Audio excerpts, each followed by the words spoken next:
And so here we have it, the VFR750f. This is a 1991 model, as I talked about yesterday, and we walked around and looked at that bike yesterday.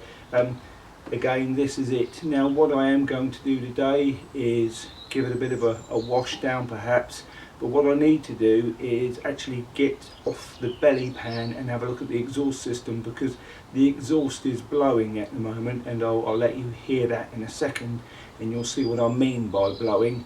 And then once hopefully I can sort it, we'll then listen to it and see what it sounds like once I've done that. But yeah, first thing I really need to do is have a look at that exhaust system, because I know that's not right. So let's have a listen to that exhaust now. So you can perhaps hear what I mean. Although it's got this end can, it's definitely a blowing coming out of the front part. You can just hear that sort of popping sound. Doesn't sound right to me. So like I say, I'm going to remove the belly part and then we'll have a look and see if it's blowing, so you can really see where that blow is coming from. Right, so let's walk around the bike now that I've taken off various panels. So we've taken the belly pan off and the two lower panels just above the belly, and unfortunately on closer inspection it would seem that this bike has been previously owned by what can only be called a complete and utter plonker. I'll show you a few reasons why. Now obviously we know with the VFRs that they are one of the most reliable bikes out there, but yeah, just a few things, like for instance the top of this has been cut off here. It's secure, but it's not that secure, and if we look at the radiator, it moves about, and I'll show you why that is. When we come around this side, there is a bolt that's meant to go through there and through there and fix those two together, so that's held back in place, and that's no longer there. Almost every single fitting I think I've taken off this bike so far is not the original fitting, so everything's been lost. This here was left like this, so this bolt, which clearly just needs to be done up tight, wasn't done up tight, it was left loose, waggling about. I've left it loose just to show you guys. Yeah, so it would seem that it's unfortunately been owned by a previous owner who is somewhat of a bodger, to say the least, and I've seen some bodges in my time, and some things on here are some of the biggest and worst bodges I've ever had to witness. So I have got my work cut out on this bike. But I do like a challenge. I didn't expect this to be so much of a challenge, I must admit, and in hindsight should have walked away from this one, I think, but there we go. I do like a challenge, so I've got it now, and I will overcome most of those challenges that this bike's going to give me. But I'm just about now to start the engine and see where that blowing's coming from, and see whether at least we can resolve that issue today. So I'll just get on and start the bike and we'll see where that is. Right, now that seems to sound a little better now.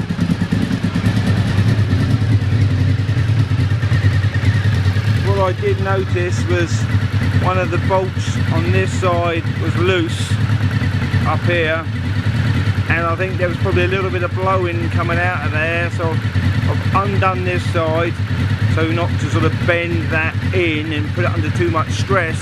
Undone that side, tightened both up together, and there's no blowing out of there now.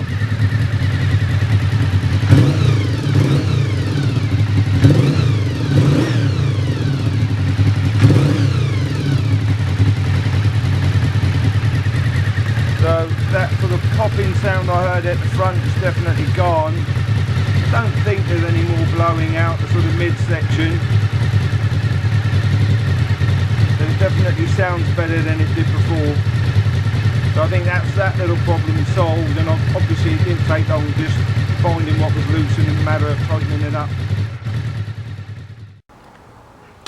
Right, so welcome back to Deano's garage for the VFR750f, the 1991 model, and here we are 2 hours in. So I have resolved the exhaust issue. That's not blowing out that front gasket now, which is good on the header.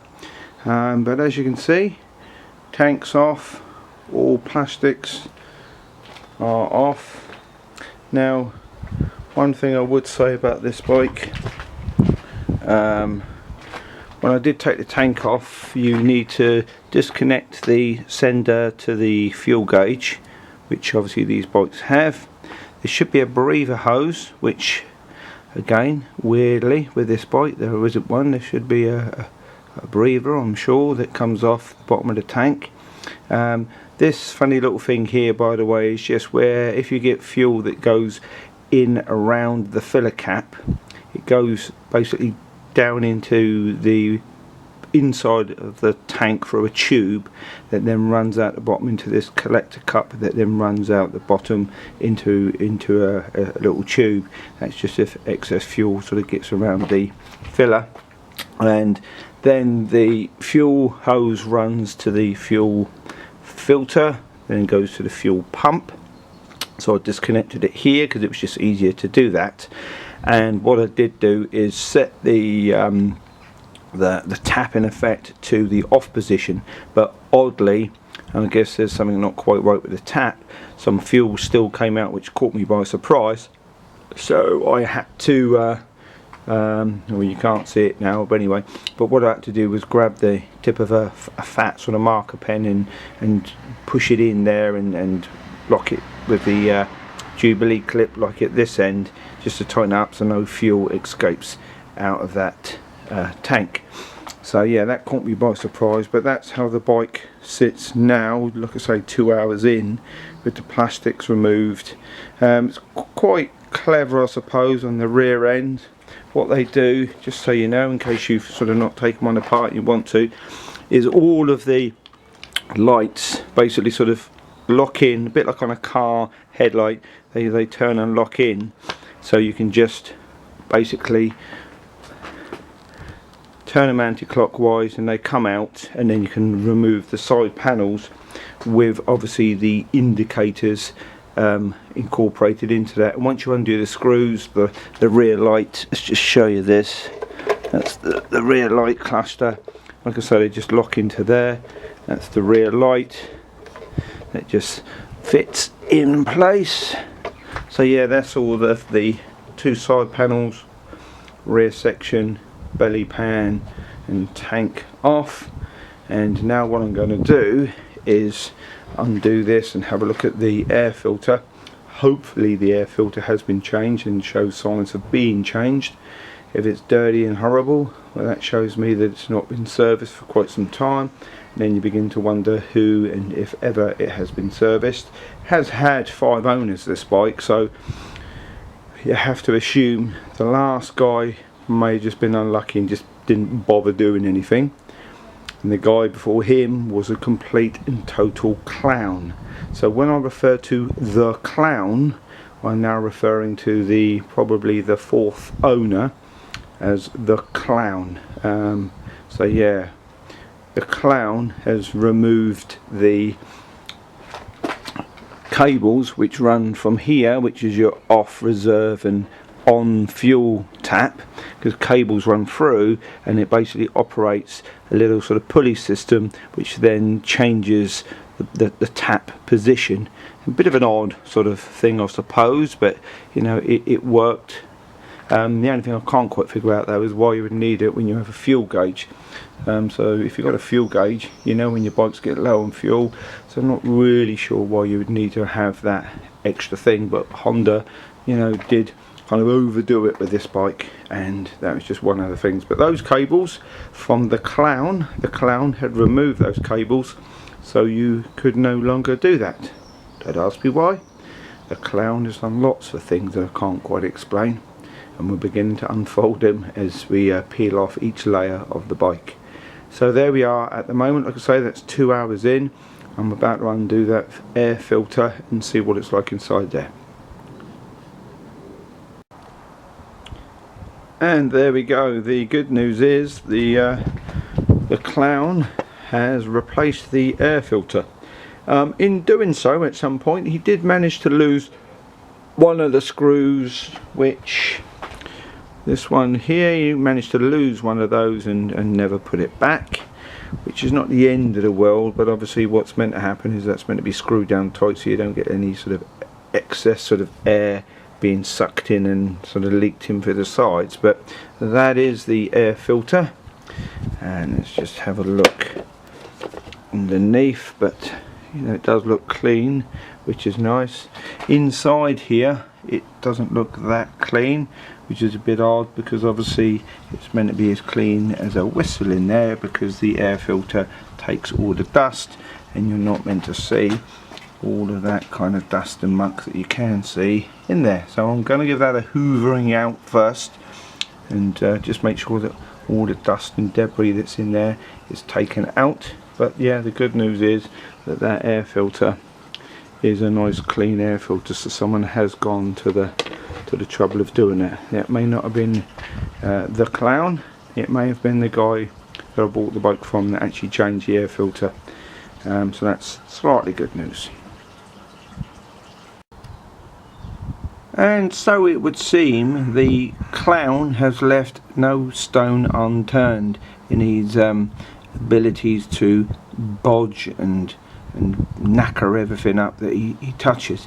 In here is meant to be a very thin piece of foam which acts as a filter, and this is the lid, and there's meant to be a little foam filter that just sits in there, and then that clicks back on there. He's managed to lose that and not put that back in there, and perhaps more worryingly, there's some hoses here which are meant to go somewhere and I don't know where, and they look like they've just been cut. Just the ends have been cut off of those and they go nowhere and do nothing, and they've just been terminated by the clown. Yeah, so like I say, the deeper I go, the worse it seems to get. You can tell as well by the Jubilee clips on the collars of the carbs. Let's just bring you around and show you. There's no way that those are standard Honda throttle body retaining clips. That is the clown's handiwork. He's, I don't know, lost the originals, lost all 4 originals, and then put on good old Jubilee clip replacements. Now they may be okay, that might not be a problem, but you just got to kind of wonder how your inept ability can lead to such things as losing those, losing filters, losing fastenings, losing screws. So yeah, this is without doubt, unfortunately, turning out to be a bike owned by the world's worst ever mechanic that should never have gone anywhere near the underskin of this bike. We shall continue.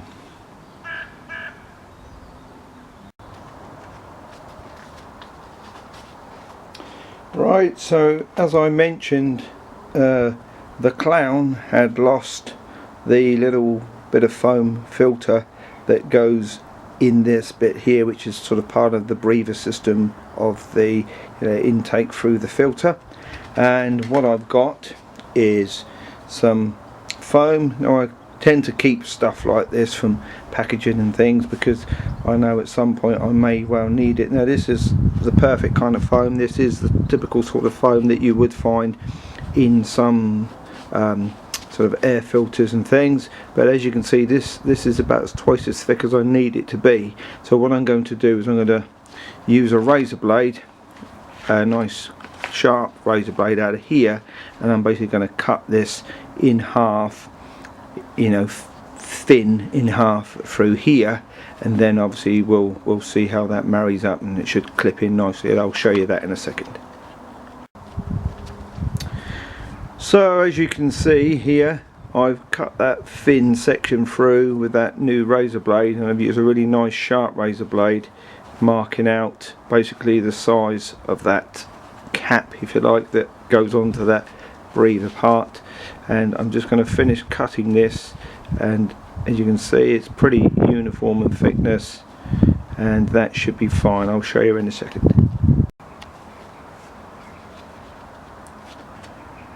So there we go. That's, like I say, the breather part, and these little bits here, these end bits clip in, and there it is cut. That took me, what, 3 minutes, 4 minutes to do that with that razor blade. Like I say, always a good idea to keep things and not throw everything away. I'm a little bit of a hoarder when it comes to motorcycles. I do keep things that I think I'm probably going to use at some point, and lo and behold, I sort of rummage through my garage and find the thing that I kept 2 or 3 years ago, and it becomes of very good use, and of course inexpensive. You're not paying anything for it. So yeah, that little bit of foam, you can order that from Honda, probably cost you £20 or something ridiculous like that, and that's all it is, just a thin bit of foam that sits in there, just so when it breathes it doesn't suck in air and dust, as well as sucks in air but doesn't suck in air and dust. You know, it just uses that very simple filtration system just to stop all the debris like flies and whatever going in, as well as. Okay, one of the things that the clown has lost that we've now sorted out. Right, now the other thing I have just done is removed the what I call the bow housing, which is this here. So these are the bows, the bow housing, which just screws down with the 8 screws, which are retained by the little sort of brass tabs that go over the screws. So you just literally undo those 8 screws and it just wiggles and pulls off, but be gentle with it, and also expect when you do pull it off that you got these 4 seals, one on each carburetor, and they may stick to the carb or they may stick to the underside of the bow housing, so just be sure that you don't lose them, they don't drop on the floor, and there should be one, like I say, for each carburetor. Now I've done that, I can see the 4 carbs nice and easily. I can start to look at and lubricate in between where, you know, the mechanisms are, and also where you all sort of got the inter sort of connections between the 4 carbs to then balance them. There are adjustable screws to balance the carbs, so you're sort of doing 1 and 2, and then those 2 to the other bank of 1 and 2. So you sort of balance 1 to the other, 1 to the other, and then those 2 to the other 2, so they all are becoming in sync. But also, like I say, I can lubricate and spray with WD-40 and things and make sure that the throttle action's working fine, because one thing that is a bit weird is the throttle's slow to close down.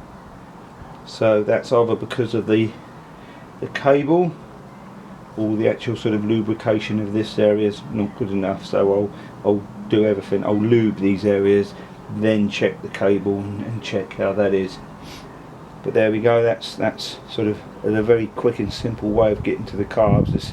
This was not problematic, it was pretty easy to get to these carbs right down to this point. It's very nice and accessible, far easier than some of the like on the VFR750, for instance. You know, that can be quite tricky. So there we go.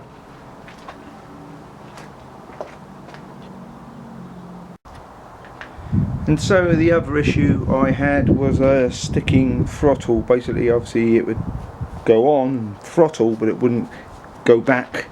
And if you look at that now, that's fine. What I did do is undo this shell, lubricate the cables, which is always a good thing anyway. Squirted a lot of WD-40 PTFE type spray, which will run down over the cables and lubricate the cable. But as you can see, that's really easy and good. Now actually what was causing the problem, it's not the cables, but it was the bar end here causing friction, and the rubber end, which wasn't, this is a replacement grip, again probably by the clown who had put this on and left too much this end, which was then, because this bit is fixed to the handlebar, so as you can imagine when this is on, it's causing friction with the rubber gripping around here, and you can actually see bits of rubber in there. I don't know if you can see that. So yeah, this was just basically failing on here and causing it to return slowly, whereas now it's absolutely fine.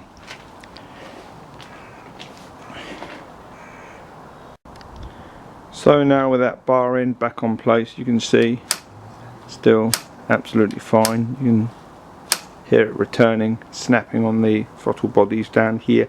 What I'm going to do next is test the plugs, basically pull these caps off. You've got two obviously down the front end there behind the radiator, and then the two on the rear cylinders here. So I'm going to pull these plugs out and check the plugs, see what they're like, see whether they need cleaning, see whether they're black and sooty, just to have a look, and also just, you know, part of inspection and service really.